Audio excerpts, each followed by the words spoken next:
What impact has federal pandemic relief had on Canada's workforce?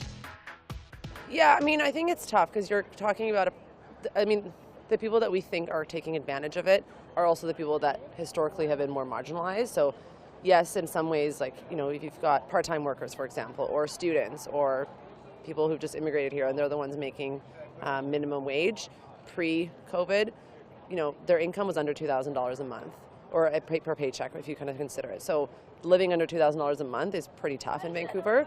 So I don't honestly fault them for wanting to take advantage of CERB when they had the chance to. But at the same time, there should be a bit of limitations on it, because then getting the workforce back, getting all of our different industries back was very hard. Like, I worked in retail and we had just shortage of staffs.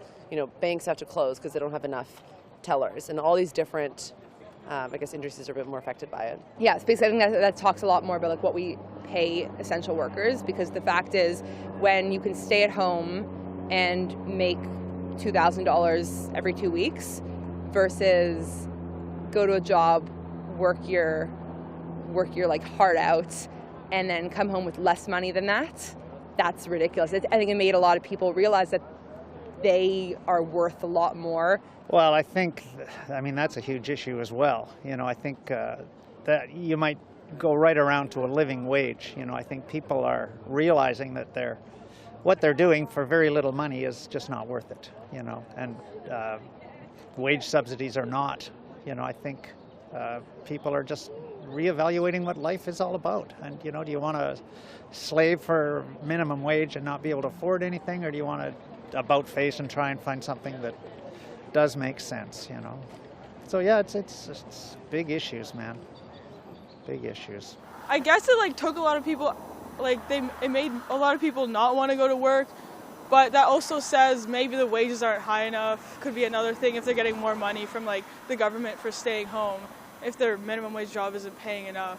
Yes, it does. There were complaints that people were preferring to take the money and just not do anything for a time. But I think that might have been true for a time.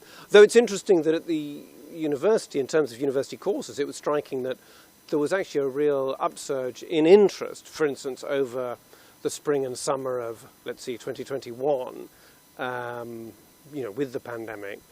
I think it was a proportionate response. Something had to be done. People were rightly worried, and, in order to keep the economy going, it was, they were making sure there wasn't too much fraud and so forth. The British government, in contrast, has sort of really it's thrown away, written off billions of pounds, not so much in payments, well, partly in payments which were just bogus for companies and so forth. I don't think Canada's done as badly. I wanted, and again, working in retail in the mall, I personally, for me, I thought it would be worse. I thought that I would see my staff being like, no, I'm not going to come back to work. But at the end of the day, I think a lot of the people that did have access to it, that benefited from it, were also really ready to get back to normal life.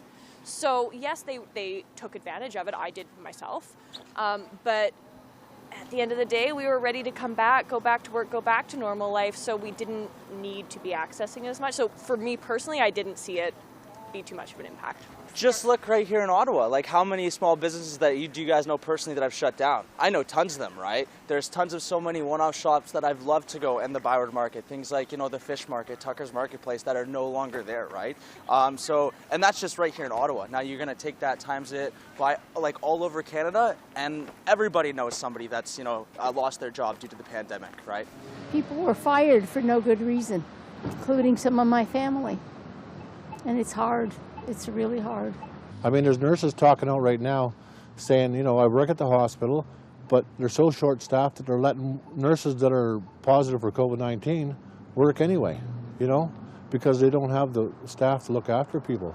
And I think it's just tragic, really. No one wants to work because of the CERB, or because of that myth that the CERB was going to be there to help us. I don't...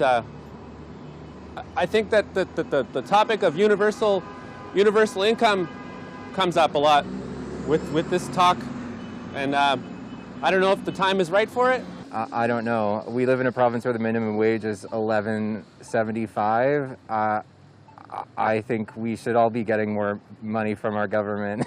It's our money. It's made it really hard to find workers. People have just gotten used to having money handed to them and staying home instead of going to work now, and that would be my biggest problem with it, yeah.